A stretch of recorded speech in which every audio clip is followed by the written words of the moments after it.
ओम शांति।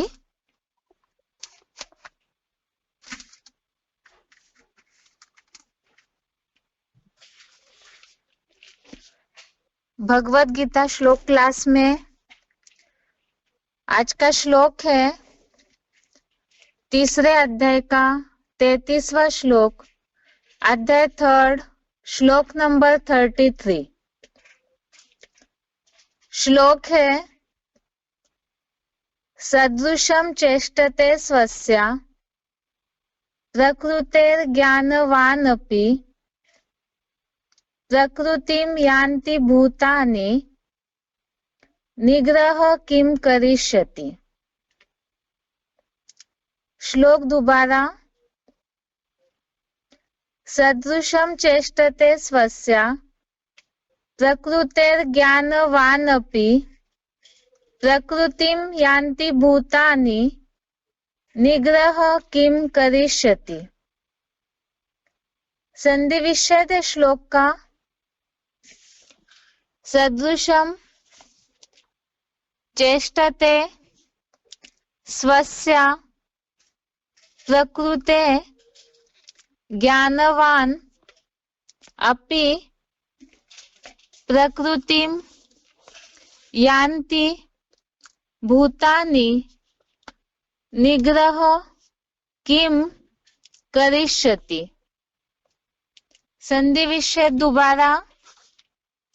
सदृशं चेष्टते स्वस्य प्रकृते ज्ञानवान अपि प्रकृतिं यान्ति भूतानि निग्रह किम करिष्यति।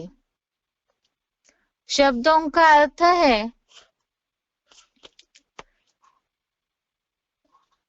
ज्ञानवान अर्थात ज्ञानी मनुष्य, अपि अर्थात भी, स्वस्य अर्थात अपने, प्रकृते अर्थात स्वभाव, सदृशम अर्थात अनुसार, चेष्टते अर्थात चेष्टा करता है, भूतानि अर्थात प्राणी, प्रकृतिम अर्थात प्रकृति या स्वभाव की ओर, यान्ति अर्थात जाते हैं, किम निग्रह अर्थात तू क्या रोकथाम, करिष्यति अर्थात करेगा। शब्दों का अर्थ दोबारा। ज्ञानवान अर्थात ज्ञानी मनुष्य, अपि अर्थात भी, स्वस्य अर्थात अपने, प्रकृते अर्थात स्वभाव, सदृशम अर्थात अनुसार, चेष्टते अर्थात चेष्टा करता है, भूतानि अर्थात प्राणी, प्रकृतिम अर्थात प्रकृति या स्वभाव की ओर, यान्ति अर्थात जाते हैं, किम निग्रह अर्थात तू क्या रोकथाम, करिष्यति अर्थात करेगा। श्लोक का अर्थ है ज्ञानी मनुष्य भी अपने स्वभाव अनुसार चेष्टा करता है, प्राणी प्रकृति या स्वभाव की ओर जाते हैं, तू क्या रोकथाम करेगा। ज्ञानी मनुष्य भी अपने स्वभाव अनुसार चेष्टा करता है, प्राणी प्रकृति या स्वभाव की ओर जाते हैं, तू क्या रोकथाम करेगा। श्लोकों में बात चल रही है प्रकृति के गुणों के अनुसार ही मनुष्य अपना कर्म करते हैं। जैसे ज्ञानवान और अज्ञानी इनके अंतर की बात चल रही थी। इसमें खास बताया था कि अज्ञानी आसक्त होकर के कर्म करते हैं और प्रकृति में जो सत रज तम गुण है उसके अनुसार बरबसी उनको कर्म करने पड़ते हैं।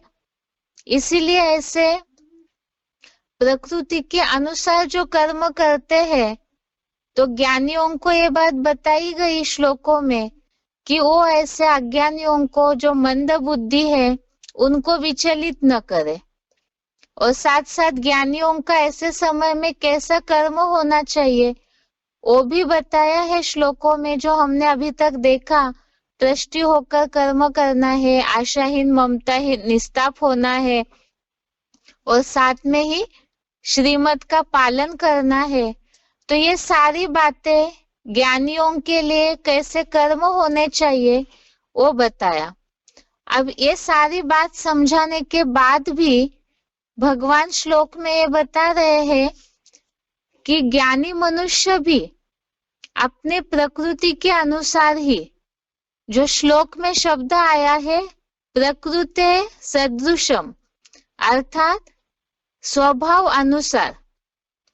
पहले जो हमने प्रकृति या स्वभाव का श्लोक देखा है जिसमें सिलेक्टेड पॉइंट में शिव बाबा ने ये बात बोली थी कि हर प्राणी, हर मनुष्य अपना जो निसर्ग है, स्वभाव है, प्रकृति है, उसी अनुसार ही कर्म करता है। और इसी तरह से यहाँ भी ज्ञानी मनुष्य भी अपने स्वभाव अनुसार ही चेष्टा करता है, अर्थात अपने कर्मों का वैसे ही आचरण करता है। और प्राणी भी अपने स्वभाव की ओर ही जाते हैं, तो इसमें तू रोकथाम क्या करेगा? एक बार इस श्लोक का क्लैरिफिकेशन सहित अर्थ भी पढ़ते हैं। अब प्राणी अपने स्वभाव अनुसार कर्म करते हैं, आचरण करते हैं, तो ये आचरण का जो फाउंडेशन है उसके बारे में ही क्लैरिफिकेशन में बताया कि गीता का एडवांस ज्ञानी मनुष्य भी अपने पूर्व जन्मानुसार की गई पुरुषोत्तम संगमी शूटिंग के निश्चित स्वभाव अनुसार अच्छी बुरी चेष्टा करता है। प्राणी अपनी ही प्रकृति या स्वभाव की ओर जाते हैं। इसमें प्रयत्नतः तू क्या रोकथाम करेगा? सारे उपक्रम व्यर्थ ही होंगे। इसमें तो सभी मनुष्यों के हिसाब से ही बताया कि जो भी, पहले तो अज्ञानियों की बात बताई कि वो भी प्रकृति के सत्वस्तम गुणों के कारण आसक्त होकर, अर्थात देहभान में आकर कर्म करते हैं, तो उनको विचलित नहीं करना है। और आज के श्लोक में ज्ञानियों के लिए खास करके बताया कि ज्ञानी मनुष्य भी अपने प्रकृति या स्वभाव अनुसार जो निसर्ग है, प्रकृति के जो गुण है, उसके अनुसार ही आचरण करता है, अच्छी या बुरी चेष्टा करता है, अर्थात ही अच्छे या बुरे कर्म करता है, उन कर्मों का आचरण करता है। और वो कैसे? तो उसके लिए बताया पूर्व जन्मानुसार, अर्थात पुरुषोत्तम संगम युग में जो शूटिंग में निश्चित किया है स्वभाव, उसी अनुसार ही एडवांस कोर्स के मुताबिक हमने इस बात को समझा है अभी तक। जो भी मनुष्यों में आत्मा में रील या रिकॉर्ड भरी जाती है, तो संगम युग में ही अपने स्वभाव अनुसार, संकल्प अनुसार, कर्मानुसार हर एक आत्मा में धर्म की, राज्य की, अच्छे बुरे स्वभाव संस्कारों की रील जो है रिकॉर्ड के समान भरती रहती है। और यहाँ पर शूटिंग निश्चित कर रहे हैं, और वैसे ही कर्म भी मनुष्यों का ये जो रील है आत्माओं की, वो तो भरी हुई है, उसी अनुसार ही वो कर्म करते हैं। इसके लिए हमने समझा है ड्रामा में जो फिक्स है उसी अनुसार ही सब कर्म करते हैं, अपने प्रकृति या स्वभाव की ओर ही सब जाते हैं। इसमें तू प्रयत्नतः रोकथाम क्या करेगा? सारे उपक्रम व्यर्थ ही होंगे। अर्थात इसमें किसी के भी कर्मों को रोक नहीं सकते हैं, बल प्रयोग नहीं कर सकते हैं, किसी को कंट्रोल नहीं कर सकते हैं, क्योंकि उनके प्रकृति में जो भरा हुआ है, जो नेचर भरा हुआ है, जो स्वभाव भरा हुआ है, तो वैसे ही कर्म करेंगे। अगर ऐसे ही है तो फिर शिव बाबा जो स्वर्ग की स्थापना कर रहे हैं, तो उसका फाउंडेशन कैसे पड़ेगा फिर? अगर किसी को भी न रोका जाए तो कलयुगी शूटिंग जो चल रही है, उससे जो परिवर्तन करना है स्वर्ग में, तो उसके लिए क्या करे फिर? दूसरी बात है कि ऐसे जो ब्राह्मणों की दुनिया में ज्ञानी मनुष्य अर्थात जो भी ब्राह्मण ज्ञान में चल रहे हैं, वो अपने स्वभाव अनुसार कर्म करते हैं, उनको रोकना नहीं है। इसके लिए मुरलियों में भी श्रीमत दिया हुआ है। सबसे पहली बात, ऐसे जो अच्छी बुरी चेष्टा करते हैं, तो खास करके रोकने की बात तो तब आती है जब कोई बुरे कर्म करते हैं। बुरे कर्मों में क्रोध करना, कोई श्रीमत के बरखिलाफ चलन चलना, ऐसी बहुत सी बातें आती है। इसमें रोकथाम न करना, अर्थात मुरलियों में इसके लिए श्रीमत दिया हुआ है।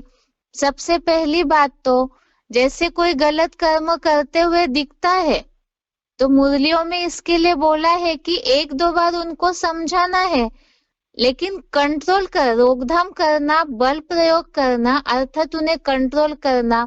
और जब कंट्रोल करने की बात आएगी तो सामना करेंगे, तो उससे संघर्षमय वातावरण निर्माण होता है। इसके लिए बोला है कि सारे उपक्रम व्यर्थ ही होंगे।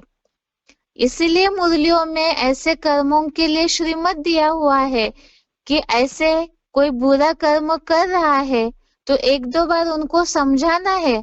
उसके बाद जैसे इसके पहले भी हमने श्लोकों में समझा साक्षी दृष्टा, उसके बाद निसंकल्पी होकर के साक्षी होना है। एक दो बार समझाया, उसके बाद भी अगर वो कर्मों में सुधार नहीं होता है तो शिव बाबा ने मुरलियों में बोला है उसका रिपोर्ट देना है। रिपोर्ट देने से हम निसंकल्पी हो जाएंगे, हमारे संकल्प नहीं चलेंगे। दूसरी बात, कई बार ऐसे भी होता है किसी के बुरे कर्म, व्यर्थ चलन को देखते हुए उसकी ग्लानि करना, निंदा करना या परचिंतन करना और उस परचिंतन को वातावरण में फैलाना, इसके लिए भी मुरलियों में शिव बाबा ने बोला है इस तरह का आचरण करना, ये भी हाथ में लॉ उठाना है। तो ब्राह्मणों को अपने हाथ में लॉ नहीं उठाना है। लॉ उठाने के लिए शिव बाबा बैठे हुए हैं संगम युग पर, तो शिव बाबा का काम है बच्चों को कैसे सुधारना। ये बात मुरलियों में बताई हुई है। दूसरी बात, सभी के कर्मों का न्याय तो धर्मराजपुरी में ही होगा। इसीलिए ही यहाँ पर किसी ब्राह्मणों पे कंट्रोल नहीं करना है, ब्राह्मण परिवार में किसी से सामना भी नहीं करना है, और ऐसे न हो तो इसी के लिए ही मुरलियों में बताया हुआ है रिपोर्ट देना है। किसी को सावधान कर सकते हैं, लेकिन बल प्रयोग करना, सामना करना, वाइब्रेशन खराब करना ऐसे न हो जिससे कि ब्राह्मणों का जो संगठन संगठित हो रहा है उसमें विघ्न निर्माण हो। दूसरी बात, रिपोर्ट देने के बाद साक्षी दृष्टा होना, अर्थात इतनी निसंकल्पी स्थिति होनी चाहिए। कई बार ऐसे होता नहीं है, संकल्प चलते रहते किसी की भी बुरी चलन को देखते हुए, बुरे कर्मों को देखते हुए, भाव स्वभाव को, कौन किस भाव से कौन सा कर्म कर रहा है इसे पूरी तरह से न समझने के कारण भी संकल्प चलते हैं। तो इसके लिए ही भी मुरली में बोला है अगर ऐसे निगेटिव संकल्पों से वाइब्रेशन बिगड़ता है तो इसे भी परचिंतन की लिस्ट में ही गिना गया है, क्योंकि पहले तो संकल्प में आता है, फिर वो वाचा से कहीं ना कहीं ग्लानि या निंदा की बातें फैलाते हैं। तो ये भी वास्तव में कंट्रोल करना, रोकथाम करने में ही आता है। इसीलिए ही खास बताया है या तो रिपोर्ट देना है और सावधान करके साक्षी हो जाना है। जैसे कि शिव बाबा जो अव्वल नंबर हीरो पाठधारी है, यहाँ तो खास बात भगवत गीता में अर्जुन के लिए ही बताई जा रही है, तो उसमें भी बहुत ऐसे हैं। यहाँ तो खास है कि 9 कुरियों के ब्राह्मणों की रचना हो रही है। ब्राह्मणों की संगम युगी शूटिंग पीरियड में ज्ञान सभी की बुद्धि में है। शिव बाबा ने तो पूरा ज्ञान आत्मा के पार्ट का, चलन का, कर्मों का, देवता बनने का सारा ज्ञान ही मुरलियों में दिया हुआ है।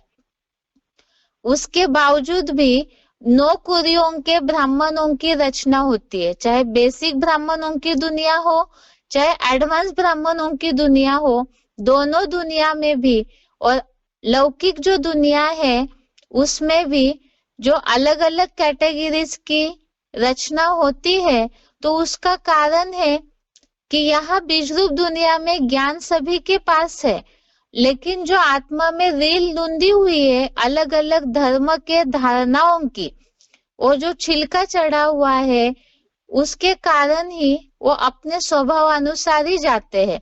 इसी के कारण शूटिंग पीरियड में भी कोई विरोधी बन जाते हैं, कोई कैसे भी आचरण करते हैं, लेकिन शिव बाबा उनके ऊपर कोई ऐसा कंट्रोल तो नहीं करते हैं, क्योंकि सभी प्राणी अपने स्वभाव अनुसार ही अपना आचरण करते हैं। इसीलिए बोला हुआ है कि ड्रामा हुबहू रिपीट होता है, तो उसमें साक्षी होकर के देखना है। लेकिन इसका मतलब ये नहीं कि हम प्राणी अपने स्वभाव अनुसार ही जाते हैं, ऐसे अन्य अर्थ लेकर के हम गलत कर्म ही करते रहे। हमें अपना भविष्य ड्रामा नहीं पता है। राजधानी तैयार हो रही है, तो उस राजधानी में अपना पद निश्चित करने के लिए यहाँ हम अपना भविष्य नहीं जानते हैं, इसीलिए ही अच्छे कर्म करने की, ज्ञान अनुसार अपने आत्मा में अच्छा रिकॉर्ड नून करने की पूरी कोशिश करनी है। यहाँ तो शिव बाबा ने मुरलियों में बताया है, संगम युग में तो असंभव कुछ भी नहीं है। यहाँ ये श्लोक केवल इस हिसाब से भगवत गीता में बताया है ताकि इसके चलते सभी के अच्छे बुरे स्वभाव संस्कारों के चलते जो संघर्ष का वातावरण बनता है, उसमें किसी पे कोई बल प्रयोग न करे। रोकथाम करने से भी कुछ नहीं होगा, संघर्ष होगा। इसीलिए ही खास सभी को अपने कर्मों के लिए छोड़ दिया है, क्योंकि अपनी आत्मा में रील भर रही है।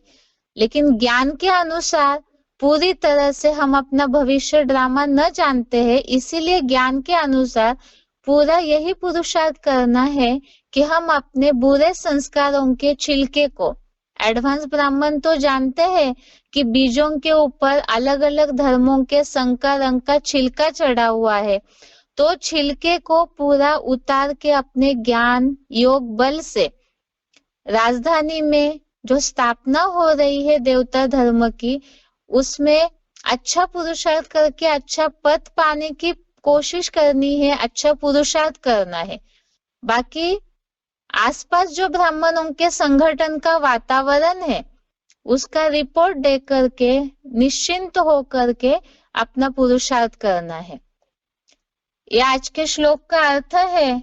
एक बार इससे पढ़ के इसका उच्चारण सुनते हैं, फिर कुछ सिलेक्टेड पॉइंट्स। गीता का एडवांस ज्ञानी मनुष्य भी अपने पूर्व जन्मानुसार की गई पुरुषोत्तम संगमी शूटिंग के निश्चित स्वभाव अनुसार अच्छी बुरी चेष्टा करता है। प्राणी अपनी ही प्रकृति या स्वभाव की ओर जाते हैं। इसमें प्रयत्नतः तू क्या रोकथाम करेगा, सारे उपक्रम व्यर्थ ही होंगे। इसके साथ इस श्लोक का उच्चारण सुनते हैं, उसके बाद पॉइंट्स।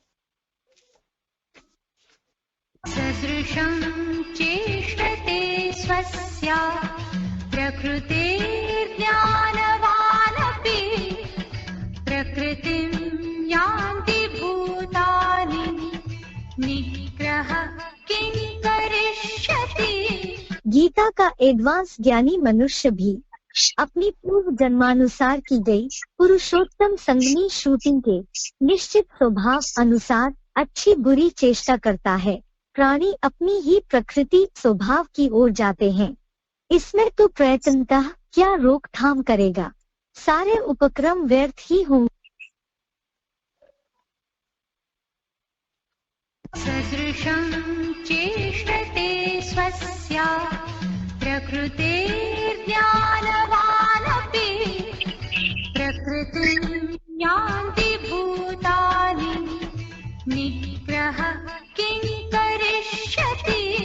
गीता का एडवांस ज्ञानी मनुष्य भी अपनी पूर्व जन्मानुसार की गई पुरुषोत्तम संगमी शूटिंग के निश्चित स्वभाव अनुसार अच्छी बुरी चेष्टा करता है। प्राणी अपनी ही प्रकृति स्वभाव की ओर जाते हैं। इसमें तो प्रयत्नतः क्या रोकथाम करेगा, सारे उपक्रम व्यर्थ ही होंगे।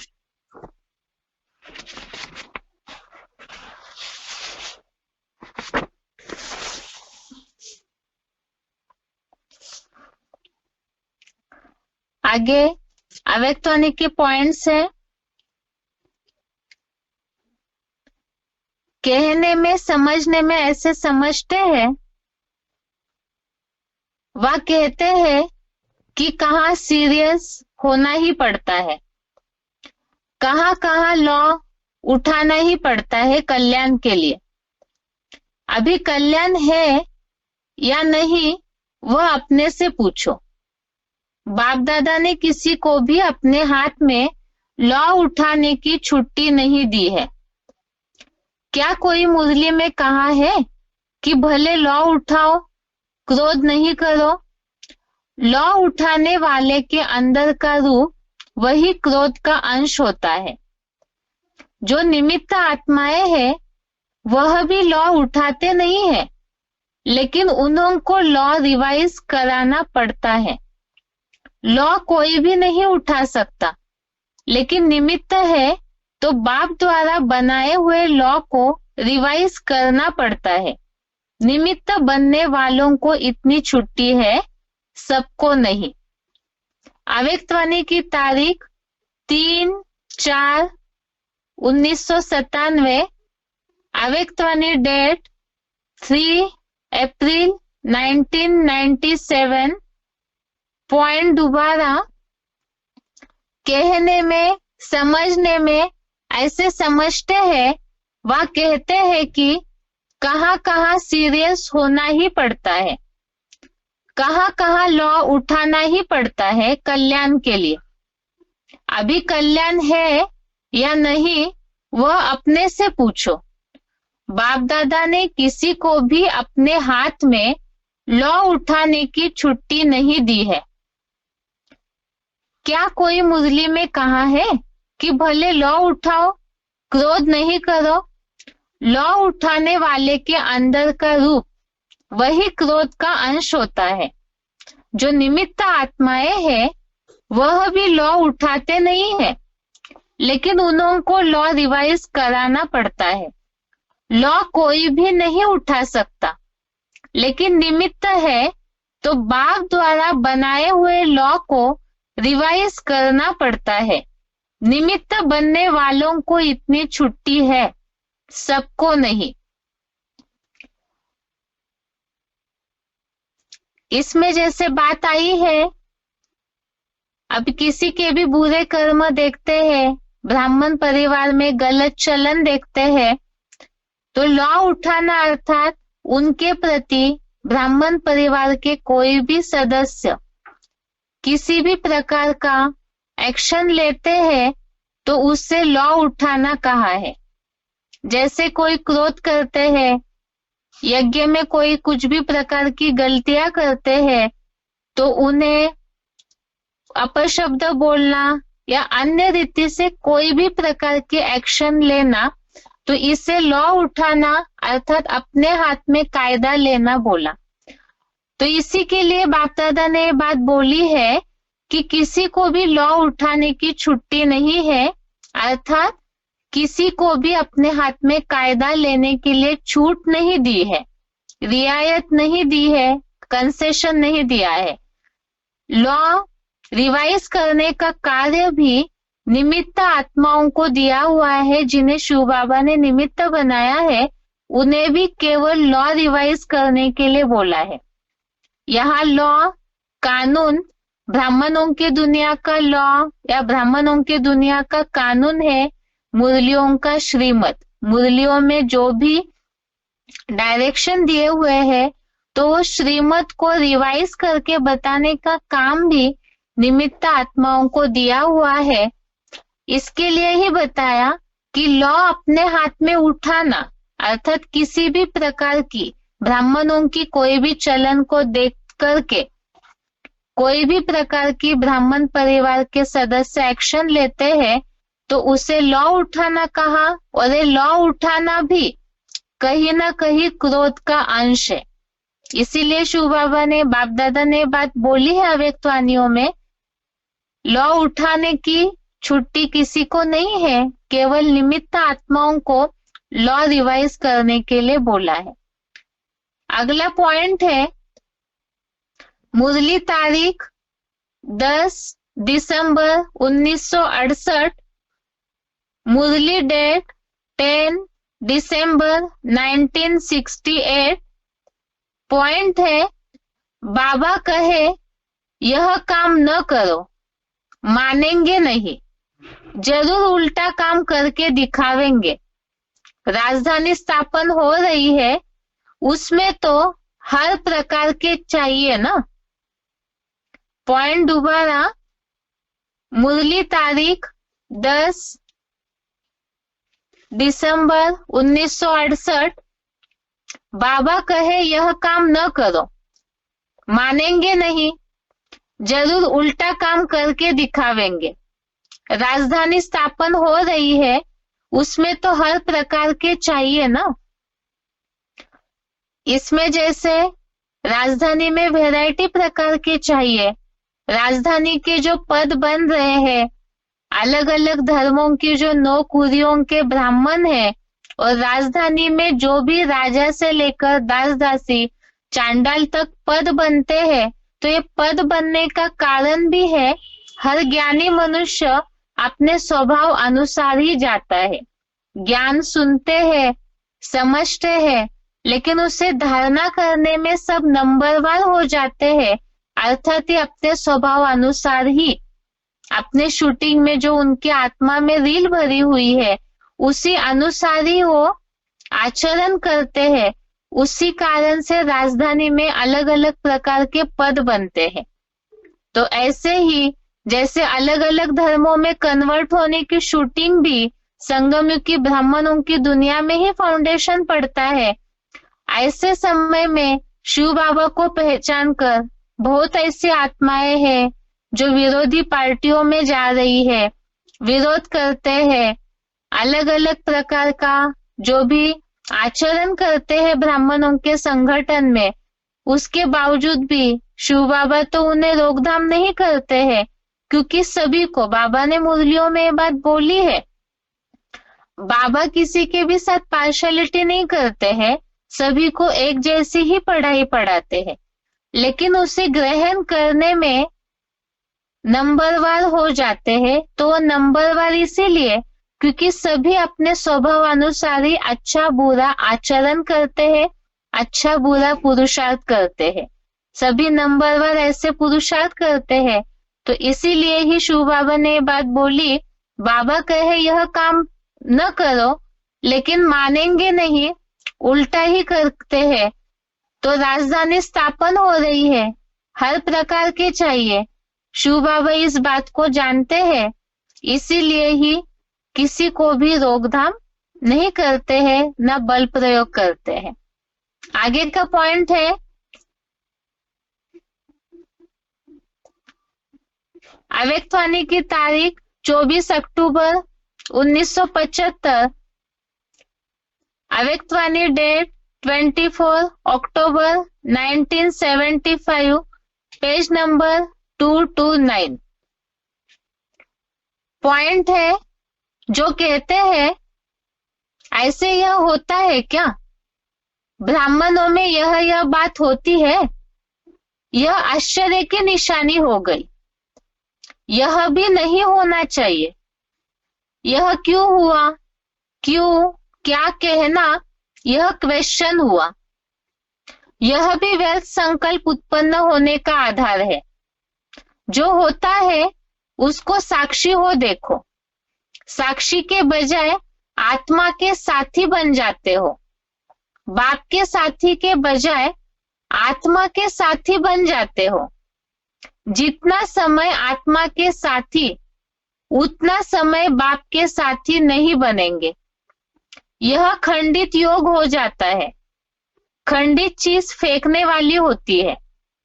वही मूर्ति जो पूजनीय योग्य होती है, जब वह खंडित हो जाती है तो उसकी कोई वैल्यू नहीं होती। अखंड योगी, अटूट योगी और निरंतर बाप दादा के साथी, ऐसे है पंजाब निवासी। पॉइंट दोबारा, अव्यक्तवाणी 24 अक्टूबर 1975, जो कहते हैं ऐसे यह होता है क्या? ब्राह्मणों में यह बातें होती है। यह आश्चर्य की निशानी हो गई। यह भी नहीं होना चाहिए। यह क्यों हुआ? क्यों? क्या कहना? यह क्वेश्चन हुआ। यह भी व्यर्थ संकल्प उत्पन्न होने का आधार है। जो होता है उसको साक्षी हो देखो। साक्षी के बजाय आत्मा के साथी बन जाते हो। बाप के साथी के बजाय आत्मा के साथी बन जाते हो। जितना समय आत्मा के साथी, उतना समय बाप के साथी नहीं बनेंगे। यह खंडित योग हो जाता है। खंडित चीज फेंकने वाली होती है। वही मूर्ति जो पूजनीय योग्य होती है, जब वह खंडित हो जाती है तो उसकी कोई वैल्यू नहीं होती। अखंड योगी, अटूट योगी और निरंतर बाप दादा के साथी, ऐसे है पंजाब निवासी। ये पॉइंट में जैसे बताया, अब ज्ञानी है, ज्ञान में चल रहे हैं सभी ब्राह्मण, लेकिन फिर भी कोई ना कोई व्यर्थ चलन चलते हैं, क्योंकि आत्मा तो किसी की संपन्न नहीं बनी है। इसके कारण से सभी देहभान के कारण जो भी अलग अलग वैरायटी प्रकार की चलन चलते हैं, कर्म करते हैं, तो इसमें यह प्रश्न निर्माण होता है, यह क्यों हुआ? ऐसे क्यों हुआ? इस तरह से ये जो बातें मन में आती है, ब्राह्मणों के संगठन में तो ये होना नहीं चाहिए। इस तरह के प्रश्न मन में आना, ये व्यर्थ संकल्प उत्पन्न होना है। तो ये प्रश्न भी निर्माण नहीं होना चाहिए, क्योंकि इसके लिए भी शुभ बाप दादा ने बोला है कि ये सब ड्रामा को भी साक्षी होकर के देखना है। अगर साक्षी होना अर्थात निसंकल्पी स्टेज, जो बताया हमने, इसके पहले भी सिलेक्टेड पॉइंट देखे हैं, आत्मा की बिल्कुल आत्मिक स्टेज में रह करके सबके कर्मों को देखना आना चाहिए। अगर ऐसे नहीं होता है, उस आत्मा के प्रति राग के कारण या द्वेष, घृणा के कारण कोई भी प्रकार के संकल्प चलते हैं, इसका मतलब हमने बाप दादा को छोड़ दिया, शिव बाबा से दूर होके कहीं ना कहीं उस आत्मा के प्रति संकल्प भी चले, मना झुका उस तरफ हो गया, अर्थात बाप का साथ छोड़ दिया। तो अव्यक्तवाणी में यही बात बोली कि बाप दादा को छोड़ा अर्थात योग टूट गया। तो ऐसे जो खंडित योगी है वो पूजने योग्य नहीं होते हैं। इसीलिए खास बात बताई, साक्षी दृष्टा होना, इसकी आवश्यकता है। आगे इस श्लोक से रिलेटेड ही सिलेक्टेड पॉइंट, वार्तालाप नंबर है 807, डिस्कशन नंबर 807। कि अच्छे कर्म करेंगे तो स्वर्ग में जाएंगे, और बुरे कर्म करेंगे तो नरक में, पाताल में, गड्ढे में जाएंगे। ये पृथ्वी लोक भी अभी ब्राह्मणों की दुनिया में साबित होता है या नहीं साबित होता है? साबित होता है। फिर तीसरा लोक है पाताल लोक। जो पाताल लोक में कौन रहते हैं? राक्षस रहते हैं, वहां राक्षसों का राज्य है। यथा राजा तथा प्रजा, वहां कंट्रोल करने वाले भी राक्षसी स्वभाव के और कंट्रोल्ड होने वाले भी राक्षसी स्वभाव के। उनको कितना भी समझाओ कि देवता बनाने वाली श्रीमत ये है, ये नहीं है, लेकिन वो मानने के लिए तैयार नहीं होंगे। तो ब्राह्मणों की संगम युग दुनिया में तीनों ही लोकों की शूटिंग हो रही है। और राक्षसों का स्वभाव संस्कार ऐसा है कि दूसरों को दुख देना, दूसरों को तंग करना, दूसरों को परेशान करना, ये उनके स्वभाव संस्कार में, उनके खून में भर गया है। वो इसको बुरा नहीं समझते। जैसे कोई कसाई के घर में पैदा हुआ बच्चा बड़ा हो जाता है और अपने बाप का धंधा धोरी करता है, तो उसे जानवरों को काटना, गाय को काटना पाप समझता है या अपना धंधा समझता है? धंधा समझता है। ऐसे ब्राह्मण भी हमारी ब्राह्मणों की दुनिया में मौजूद हैं। अभी ज्यादा संख्या उनकी बेसिक में है क्या? फिर ऐसा भी टाइम आएगा कि एडवांस ब्राह्मणों की दुनिया में हर प्रकार के धर्म के बीज यहां भी दिखाई देंगे। अभी उन बीजों का फाउंडेशन पड़ रहा है।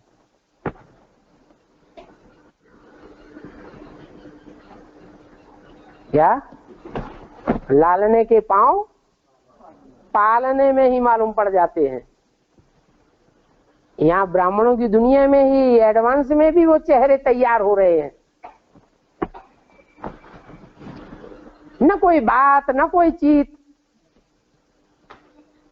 भेद जरूर पैदा करेंगे, झगड़ा जरूर डालेंगे।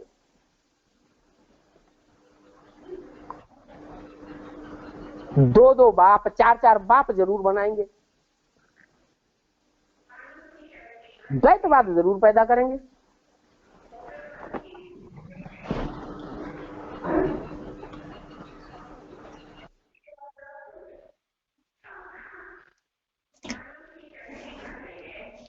अभी के जैसे पॉइंट में शिव बाबा ने बताया कि ब्राह्मणों की दुनिया में भी किस तरह से चलन चलते हैं, राक्षसों का भी फाउंडेशन पड़ता है, द्वैतवाद डालते हैं, वो भी अपने स्वभाव संस्कारों के कारण ही।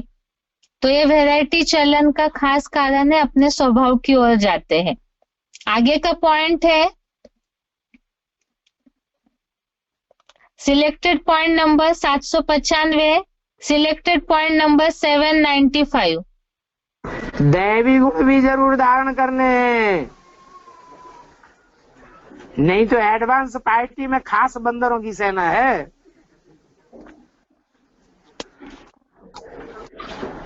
आसुरी गुणों को बदलना है। जो भी बात है ऐसे नहीं कि कमजोरी कोई में होती नहीं है, आसुरी गुण कोई में होते नहीं है, होते तो सभी में है। पतित दुनिया में सब पतित हैं, परंतु जो भी बात है बाप को तो सुनाओ।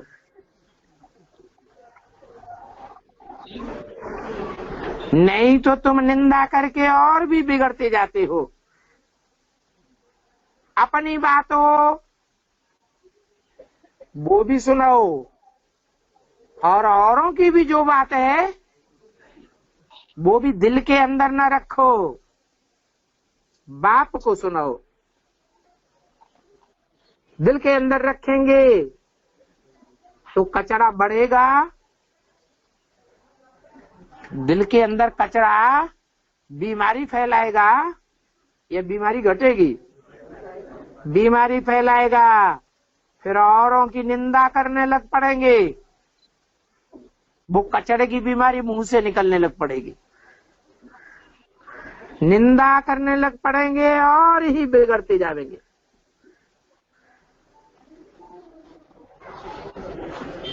औरों की निंदा करके ला अपने हाथ में मत उठाओ। जरमुई झगमुई की बातों में अपना टाइम वेस्ट मत करो। इसको पढ़ाई नहीं कहा जाता है, ये तो शैतानी है। जो भी शैतानी की बात देखी या सुनी वो बाप को सुना दो, तुम फ्री हो जाओ।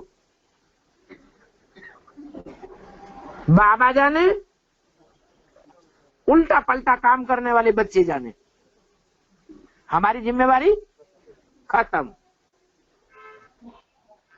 तुम अपने पुरुषार्थ में लग जाओ।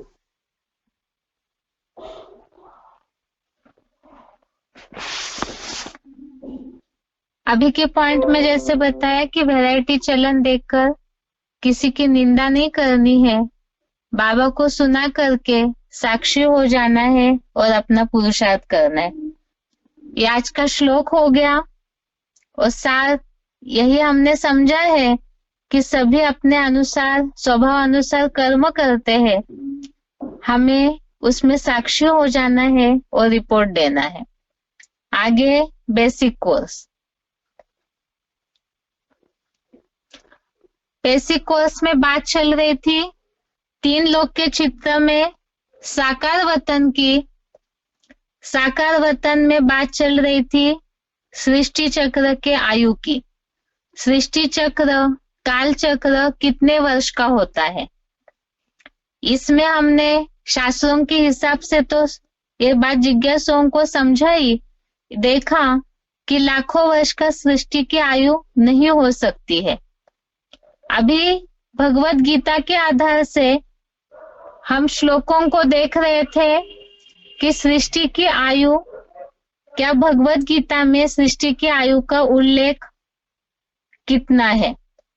इसमें हमने जैसे देखा, खास बात तो सृष्टि चक्र में हम देख रहे हैं जब लाखों वर्ष का सृष्टि चक्र, काल चक्र नहीं है तो उसके वर्षों की संख्या, सृष्टि चक्र कितने वर्षों का है तो संख्या हमें समझनी है, जाननी है, जिज्ञासुओं को क्लियर करनी है। इसमें हमने पहली बातें देखी ब्रह्मा का दिन और रात के लिए। ब्रह्मा का दिन और रात के लिए जो 8वें अध्याय का 17वां 18वां श्लोक हमने देखा, जिसमें खास ये बात आई है कि ब्रह्मा का दिन आने पर प्राणी परम धाम से इस सृष्टि पर उतरते हैं। जैसे 3 लोक के चित्र की शुरुआत में हमने जिज्ञासुओं को ये बात समझाई कि परम धाम आत्माओं का घर है, तो उसी बात को याद दिलाते हुए इस बात को क्लियर कर सकते हैं कि ब्रह्मा का दिन आने पर प्राणी परम धाम से इस सृष्टि पर उतरते हैं और रात्रि के अंत में वापिस परम धाम जाते हैं।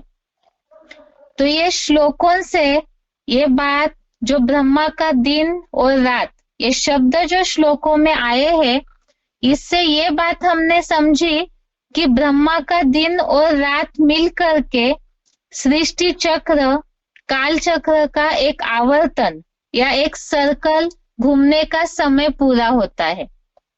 इतना ही समझे हम, लेकिन अभी भी सृष्टि चक्र कितने वर्षों का है वो बात अभी तक भी सामने नहीं आई। अभी इसके लिए ही हमने जो दूसरा श्लोक देखा था, जिसमें सृष्टि चक्र के समय को दर्शाने वाला दूसरा शब्द है कल्प।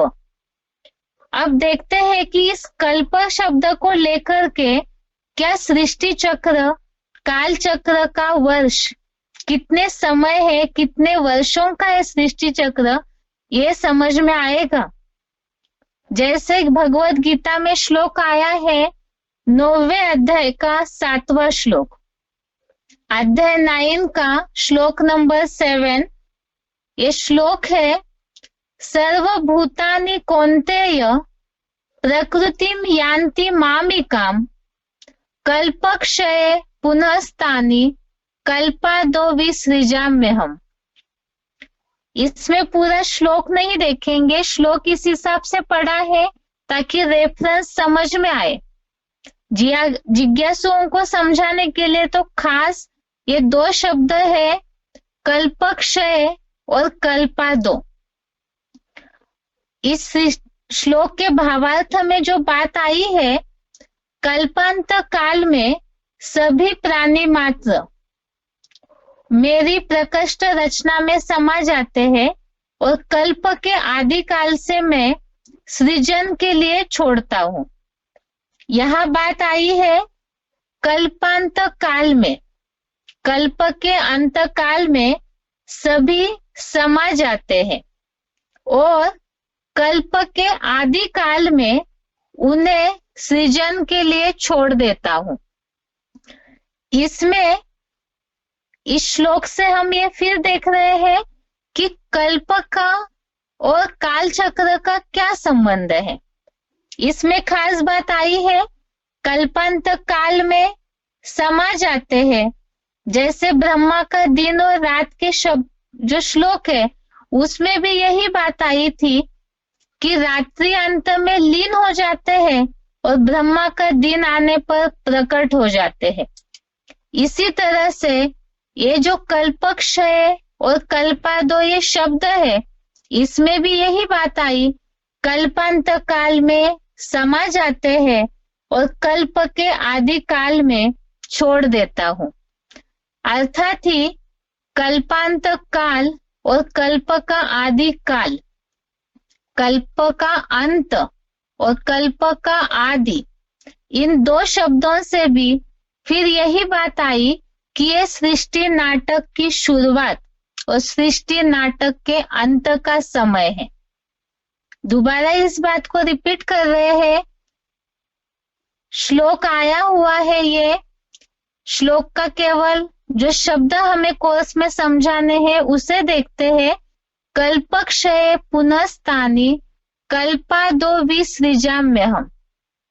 अर्थात जो बात आई है भावार्थ में श्लोक के, कल्पांत काल में, कल्प के अंत काल में समा जाते हैं और कल्प के आदि काल से सृजन के लिए छोड़ते हैं। जैसे ब्रह्मा का दिन और रात के लिए भी हमने यही शब्द देखा श्लोक में कि ब्रह्मा के दिन में सभी प्राणी प्रकट होते हैं और रात्रि के अंत में लीन हो जाते हैं। इससे ये बात हुई जैसे ब्रह्मा का दिन शुरू हुआ, रात अंत हो गई, तो काल चक्र का एक आवर्तन पूरा हुआ। इसी तरह से यहाँ पर भी समय अर्थात कितने वर्ष है ये बात तो नहीं आई है भगवत गीता में, लेकिन ये बात से ये बात सिद्ध हो जाती है कल्प का आदि में सृजन के लिए छोड़ दिया और कल्प के अंत में समा जाते हैं। अर्थात ही इससे भी ये बात सिद्ध हो गई कि ये सृष्टि के नाटक का समय हो गया, एक आवर्तन का समय हो गया। लेकिन अभी भी इसमें खास हम जो भगवत गीता के आधार से समझना चाह रहे, ढूंढ रहे हैं कि कल्प सृष्टि चक्र, कल्प इस शब्द से सृष्टि चक्र या काल चक्र कितने वर्षों का है, वर्ष नहीं पता चले, लेकिन कल्प का आदि और कल्प का अंत, इन दोनों से सृष्टि नाटक की शुरुआत का समय और सृष्टि नाटक का अंत का समय, अर्थात ही ये एक काल चक्र का आवर्तन का समय है, ये बात सिद्ध हो गई। अर्थात ही पूरी तरह से एक सर्कल घूमने का जो समय है ये सिद्ध हो जाता है।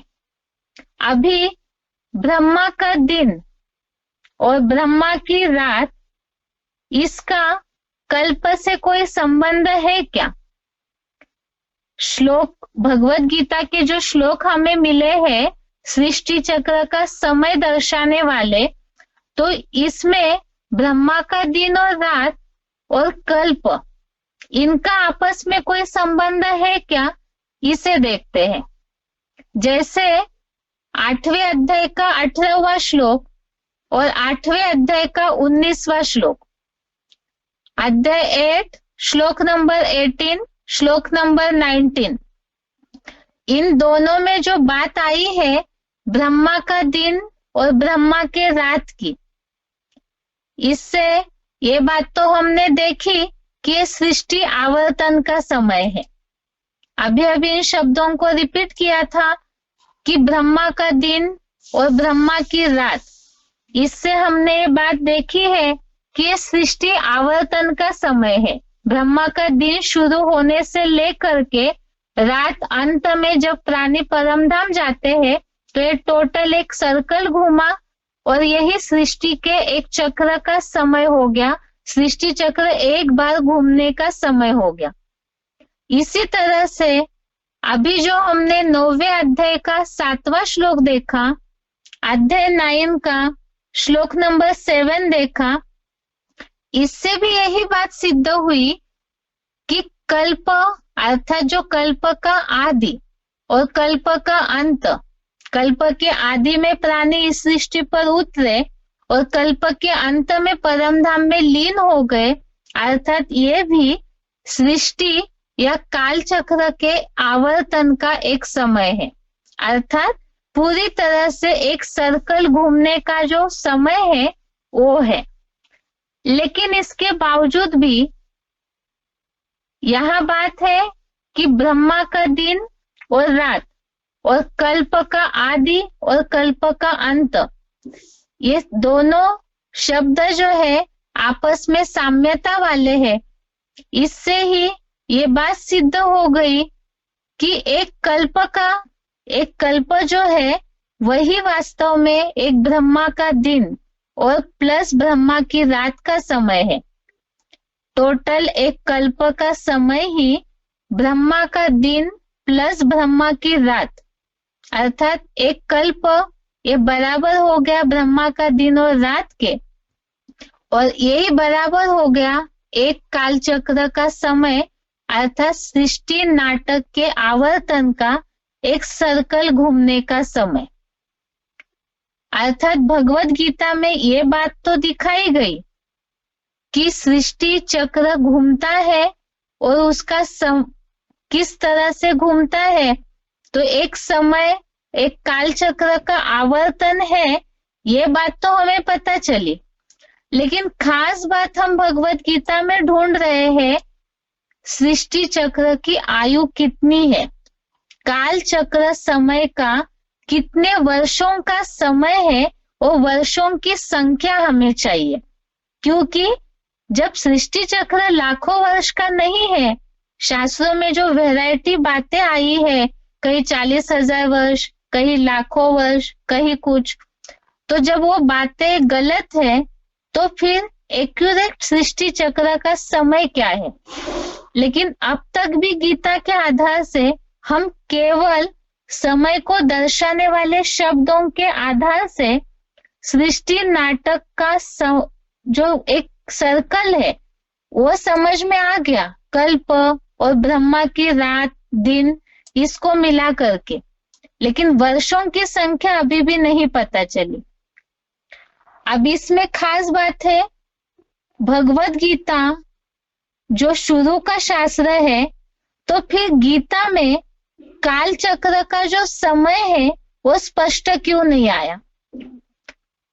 जिज्ञासुओं को इस बात की क्यूरियोसिटी तो होगी कि कल्प की बात हमने बताई, ब्रह्मा की दिन और रात की बात बताई, तो इससे हो सकता है कि गीता के आधार से सृष्टि चक्र की वर्षों की संख्या समझ में आए। लेकिन अब तक भी वर्षों की संख्या तो गीता के आधार से क्लियर नहीं हुई है, तो ऐसे क्यों हुआ। गीता के आधार से काल चक्र के समय वर्षों की जो संख्या है वो स्पष्ट क्यों नहीं हुआ राज? इसका खास कारण क्या है? भगवान जो है त्रिकालदर्शी है, सृष्टि के आदि मध्य अंत का ज्ञान भी देते हैं, और ये भी बोला है गीता जो है वो भगवान के द्वारा बोली हुई है। भगवान इस सृष्टि पर खास करके आदि मध्य अंत का ज्ञान देते हैं, और गीता स्वयं भगवान के द्वारा बोली हुई है। भगवान उवाच की उपाधि मिली हुई है गीता को, उसके बावजूद भी सर्वशास्त्र में शिरोमणि गीता से ये सृष्टि की आयु का समय ये अभी तक क्लियर क्यों नहीं हुआ? इसका खास कारण है गीता जो है भगवान के द्वारा बोली तो है, भगवान ने ओरली गीता को बोला है, इसलिए भगवान उवाच बताया है, लेकिन भगवान आकर के कोई शास्त्र धर्म ग्रंथ लिखते तो नहीं है। गीता जो है वो भगवान ने लिखी नहीं है, केवल बोली है, लेकिन लिखने का काम तो मनुष्यों ने किया है।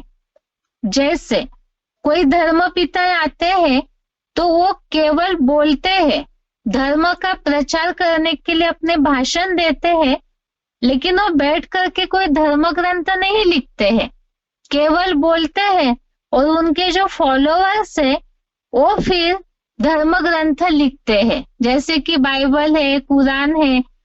तो अलग अलग धर्मों के ग्रंथों को उनके धर्म पिताओं के फॉलोअर्स ने लिखा है। इसी तरह से भगवत गीता बोली तो है भगवान ने, इसीलिए उसे भगवान उवाच की उपाधि मिली हुई है, लेकिन भगवान उवाच लिखा हुआ है गीता में, लेकिन भगवान ने बैठ करके तो लिखा नहीं, लिखा तो है मनुष्यों ने।